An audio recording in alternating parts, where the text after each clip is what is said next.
घरामध्ये जर समजा कोणी येऊन गेल्यानंतर आपल्या घरामध्ये वादविवाद होतात असं जर तुम्हाला जाणवत असेल, कुठली बाहेरची व्यक्ती येऊन जाते, काही वेळेस तर काही स्पेसिफिक व्यक्ती आपल्या घरामध्ये येऊन गेल्यानंतरच आपल्याला जाणवतं की घरामध्ये वादविवाद जास्त होत आहेत किंवा आरोग्याच्या तक्रारी जाणवायला सुरुवात होते.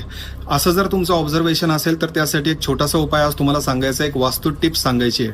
हा उपाय गुरुवारी केला जातो, दर गुरुवारी करायचा असतो, कायमस्वरूपी केला तरी सुद्धा चालतो. प्रत्येक गुरुवारी करायचं असं आहे की गुरुवारी संध्याकाळच्या वेळेमध्ये किंवा ज्यावेळेस तुम्हाला संध्याकाळनंतर वेळ मिळेल त्यावेळेस थोडंसं गोमूत्र घ्यायचंय, 4-5 चमचे, त्याच्यामध्ये 1 किंवा 2 चमचे हळद टाकायचे, ते मिक्स करायचे, खायची हळद असते ती टाकायची आणि त्या मिश्रणाने घराच्या मुख्य दरवाजाचा जो उंबरा असतो तो आपल्याला लिंपून घ्यायचा आहे.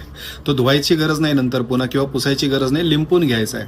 हे फक्त गुरुवारी संध्याकाळी करा, जेणेकरून बाहेरनं निगेटिव्हिटी घरामध्ये येणार नाही आणि घरामध्ये एक चांगली सकारात्मकता जाणवायला अजून फायदा होऊ शकतो.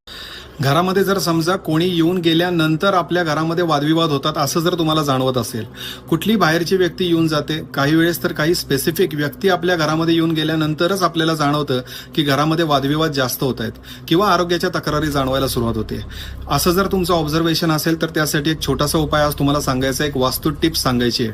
हा उपाय गुरुवारी केला जातो, दर गुरुवारी करायचा असतो, कायमस्वरूपी केला तरी सुद्धा चालतो. प्रत्येक गुरुवारी करायचं असं आहे की गुरुवारी संध्याकाळच्या वेळेमध्ये किंवा ज्यावेळेस तुम्हाला संध्याकाळनंतर वेळ मिळेल त्यावेळेस थोडंसं गोमूत्र घ्यायचंय, 4-5 चमचे, त्याच्यामध्ये 1 किंवा 2 चमचे हळद टाकायचे, ते मिक्स करायचे, खायची हळद असते ती टाकायची आणि त्या मिश्रणाने घराच्या मुख्य दरवाजाचा जो उंबरा असतो तो आपल्याला लिंपून घ्यायचा आहे.